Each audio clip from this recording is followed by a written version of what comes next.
Greetings! Thank you for lending an ear to the Voice of the Times for Saturday, September 11, 2021. For today's editorial, 20 years of a post-9/11 world. For those who remember the shocking events of September 11, 2001, it is difficult to grasp that 20 years have passed. An entire generation has reached adulthood, and what those of us who are older, particularly the Americans who witnessed the terrorist attacks on New York and Washington, D.C. firsthand, still sometimes refer to as the post-9/11 world. Just as the younger generation may someday think of their world in terms of before and after COVID-19, September 11, 2001 is a dividing line for those who were old enough to witness and understand what happened.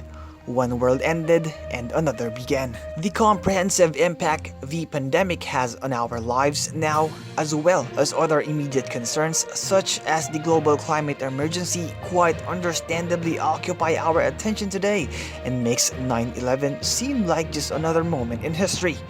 It is ironic and in some ways perhaps fortunate that one of the biggest news stories of the past couple of weeks was the chaotic US withdrawal from Afghanistan and the country's takeover by the Taliban, because the tragedy, which is still being played out, draws some attention to 9/11 and the changes it brought to the entire world.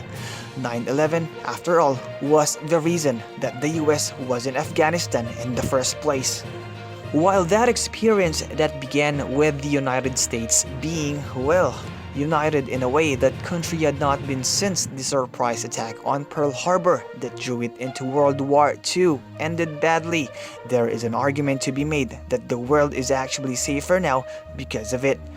The threat of extremist terrorism was actually significantly reduced because of the US-led war on terror. Indeed, organizations such as IS, the Islamic State, grew in the years after 2001, and there have been horrifying terrorist attacks by lone wolf-type extremists all over the world. But IS, despite its savagery and rapid growth, rose and faded relatively quickly and did not have a substantial impact outside its Middle Eastern stronghold.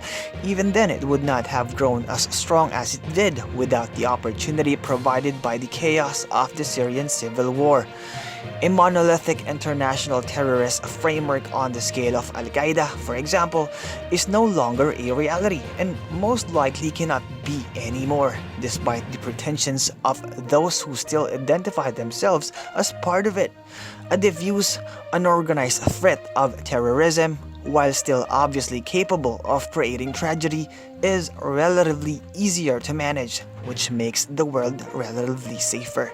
Yet many wonder if the cost of the relatively safer world is worth it, because along with the innocence the world lost on September 11, 2001, it lost a lot of its freedoms.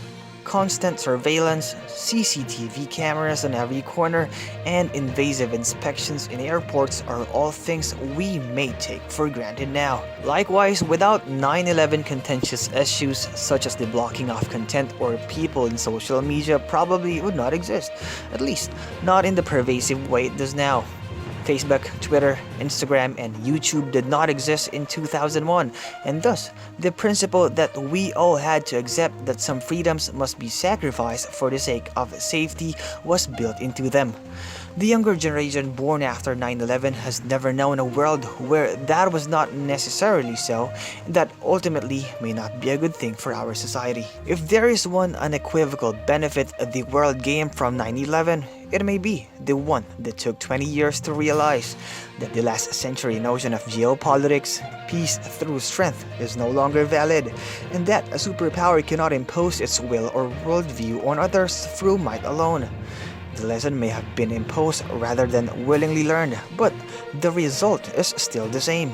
More can be achieved by cooperation and shared opportunities than by force, and the nation that fails to understand risks losing more than it could ever gain by flexing its power, and that reality alone has made the world a safer place, if only a little.